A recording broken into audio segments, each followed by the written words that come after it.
You're about to listen to a podcast full of wonder, excitement, and discovery. It's time for an adventure through Odyssey. Hey everyone, welcome back to the Adventure Through Odyssey podcast, Odyssey Revisited. I'm Will here with John. For everyone who stuck with us after our opinions on abortion, environmentalism, and racism last week, and people not being able to read. And not being able to read, you're right. We're gonna kick it off with Back to Bethlehem, parts 1, 2, and 3. Connie and Eugene go into the imagination station to experience the birth of Jesus Christ. So this is, while you're thinking about this is the premiere of the Christmas version of the Odyssey theme. Always a classic. Yes. I mean, so here's the thing. This is a pretty good Odyssey adventure. I mean, okay. So is this this isn't the one. I just have to remember. This isn't the one where Eugene meets the wise men, is it? No, because that's the Return to the Manger or whatever it's called. Not Return to the Manger, but you know what I mean. Right, it's hard. For a second I was like, Back to Bethlehem. Right, because there's a second one where, because at the end of this episode, Connie is, where are the wise men? So the next one is the wise men, the temple, and all that stuff. Yeah. I mean, this... I have so much fondness for that other one. This, because of how it ties in to Eugene's stories. Yeah, but this one has a scene like that too when he talks to Hezekiah. It's true. But yeah, and maybe I'm mixing up the two. But this is, I mean, it's a good basic retelling of the manger story, like the story with Eugene and Connie. I appreciate that. I find it interesting they put Eugene and Connie in it because I think they wanted less kids jokes. Right, it could be less kids jokes. I also think for like the big Christmas 3-parter, the let's have the main characters in here was probably a thought. Yeah. It's maybe a little long. Yes. They have a lot to cover, so I get the 3 parts. It's a good episode. I'm not saying... I think here's the problem. It would have been either a really packed 2 episodes or the slightly more like room to breathe 3 episodes. Yeah, so I do agree with that. So I would, and we can talk about this on another thing, I think when a lot of shows do a Christmas episode, it's always a little bloated. Yeah. So, but no, I think there's a lot of good stuff in here, and I like that they just keep it to the going up to the birth, and we don't do a lot of extra stuff. I also think looking back on the moments, I think Connie and Eugene being here is so like Connie can help Mary. We can kind of get more ideas of how the first century worked, that kind of thing. Yeah. Speaking of the first century, I found this very funny. Fun fact on the wiki. At one point, Benjamin tells the crowd gathered in front of his inn, "This is my courthouse, not a coliseum."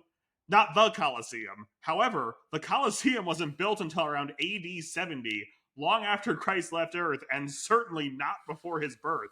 We have to assume this is based on Connie's imagination, which allowed the Colosseum joke to be made, because I'm not trying to be rude. Connie probably didn't know when the Colosseum was built. Well, no, and it gets better. The goof is repeated in the Star Parts 1 and 2.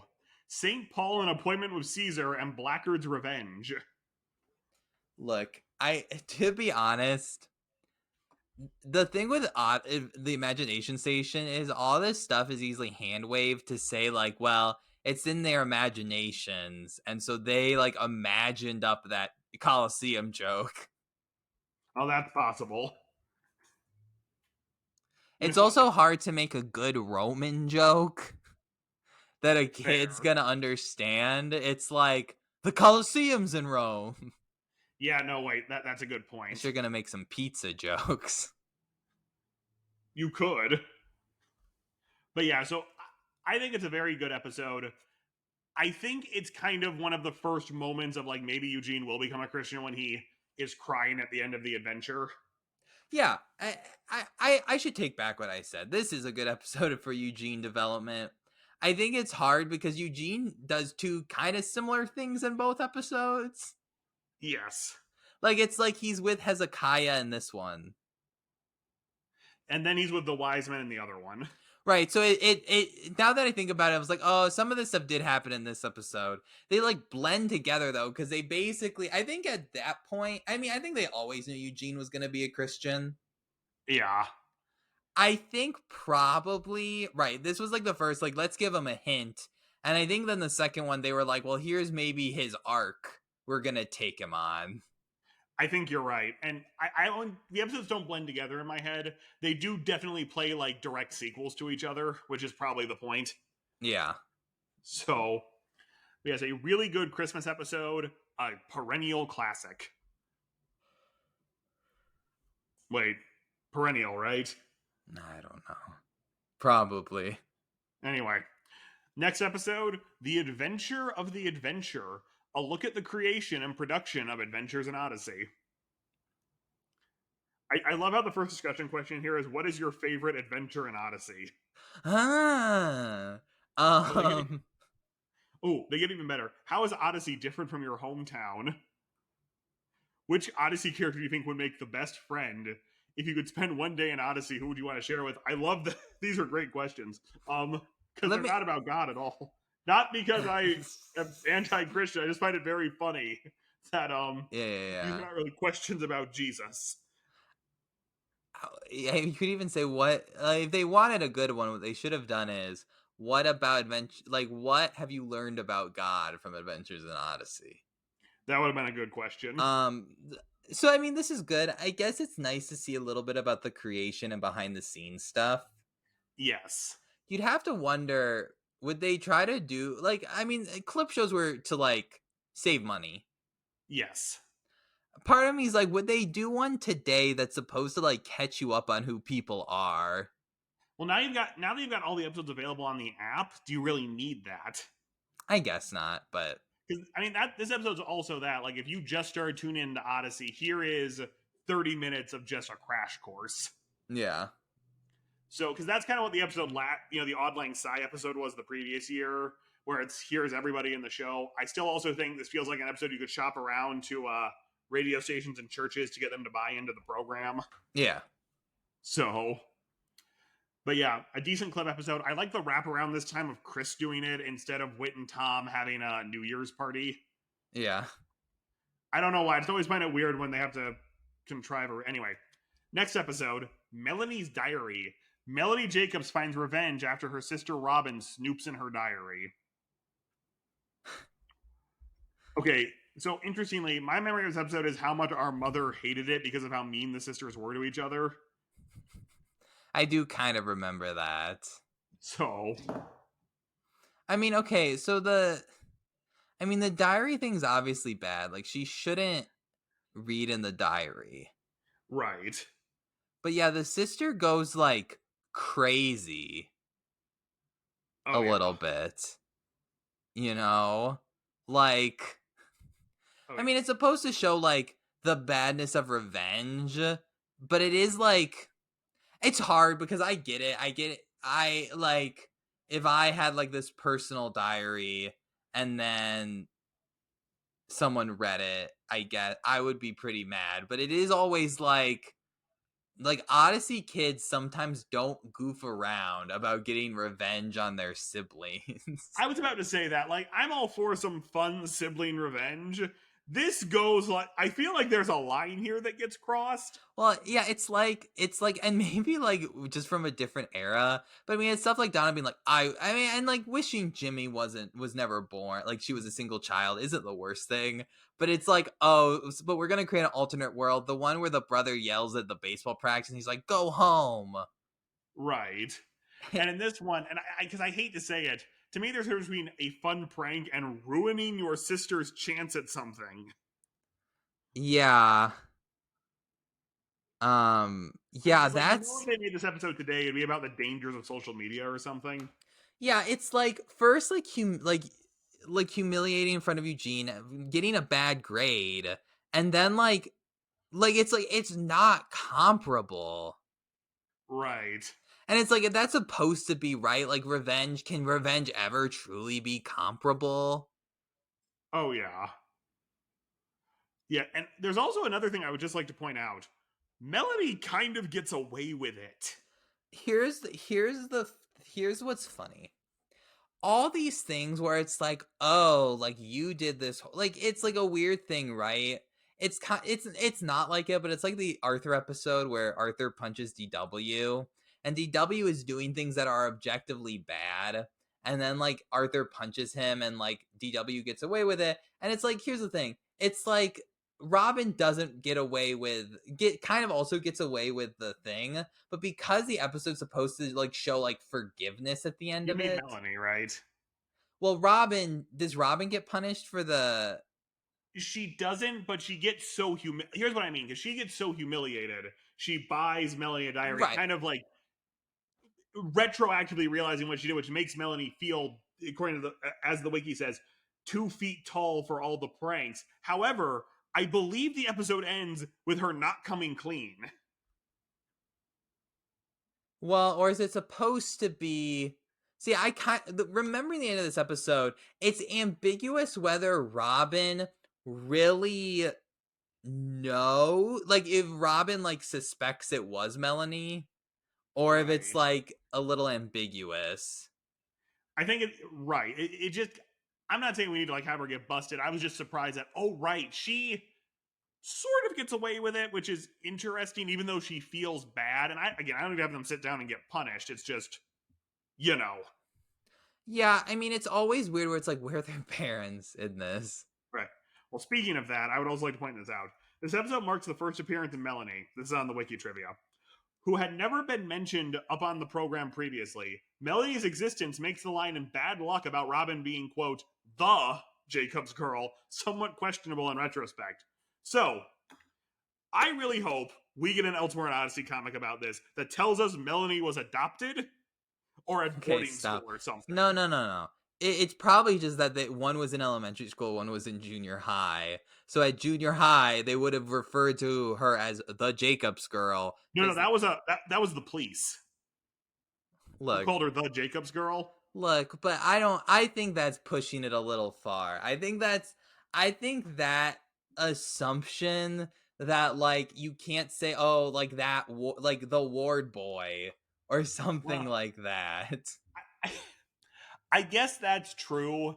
I just found it very interesting. And, we got an explanation for Nicholas Adamsworth. We'll see what happens.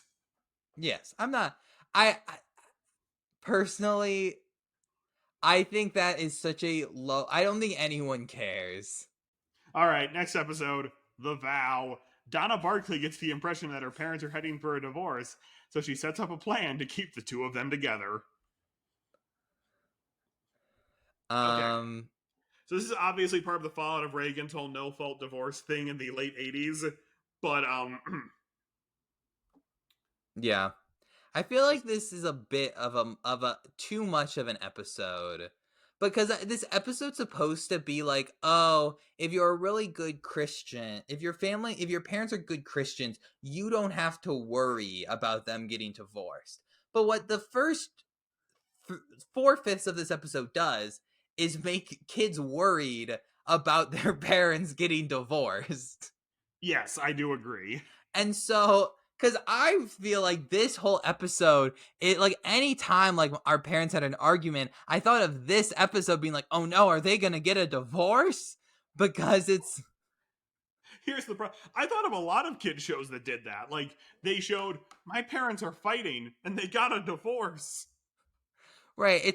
But this is like, it's like, I think it's not bad. It's good to show like this is the positives and like you don't have to worry about that. But and it's also like on the parent. It's like it's not something on the kids, but it is a little bit like you spend the first part there so anxious about it. And I mean, part of it is like being like, I've never seen my parents fight. Yeah. And it's like we've hid it from you. It's like either they're a very conflict averse household, or like yeah, they're specifically like holding it in until the kids are gone. Right. It is a weird scenario, right? Though it's like they take one of them to DC to meet like the guy who has like a woman's name, right? Yes, because it was something about a paper. Yeah, that one is a little weird that we're getting a little close to Donna thinks her dad's about to have an infidelity moment with her there. Yeah. So I think it's fine. Like, I think it's a topic. It's. I don't know if it goes into the not like very special episode stuff from last week, but it is. It's just like it stressed me out as a kid when the episode's supposed to not be that. Where I think maybe if it had been a little more like chill, like even like being like, I don't think like a parent not cooking dinner is inherently a bad thing, but they get into the fight and she's like, I don't feel like cooking dinner, or it's like there's like leftovers or something. right, I mean, our mom was definitely tired some nights and just said, "Fend for yourselves." Right, and there's a little old school sexism there, but we won't get into that. Yeah. Right, and okay, but this is also very similar to me when Mandy's parents get divorced. They kind of say, "Don't worry, it'll be fine," which I feel like just sets up a false hope for kids whose parents are actually getting a divorce and listening to this show.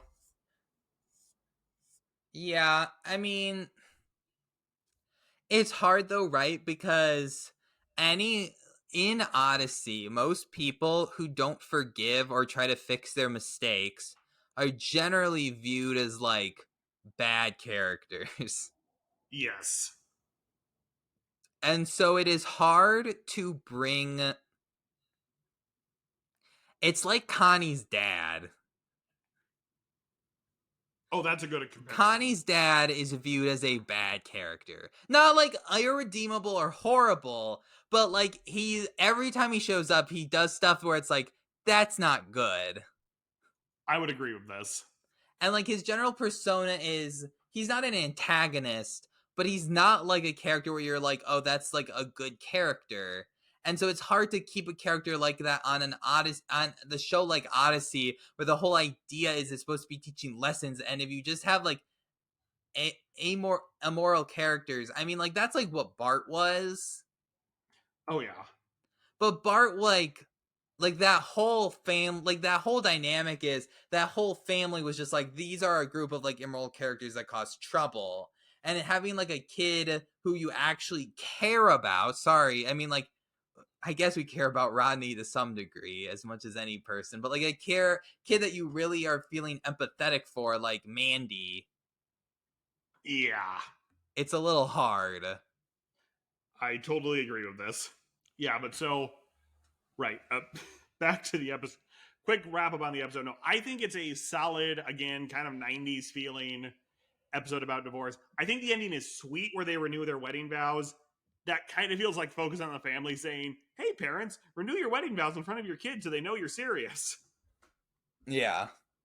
Again, not a bad thing. I actually do think they phrase it really nicely where we don't need to sign your and Jimmy's contract. We signed a contract all those years ago when we got married. That wraps up this episode. Join us. Wait, I thought how many was that? That was 6 because I we thought. had the Oh, I thought we were doing 7 this episode. Well, because we did Pamela last episode, so I could have all the very special ones in one episode. Gotcha. So Okay. if I have to delete it, I just delete one episode. Makes sense. So anyway, by this point, our July month in review will probably be up. We're going to be inching ever closer to the new album starting, which is always exciting. A penny episode is always fun. Anyway, Yay. yeah, I'm Will. I'm John. We'll see you next time.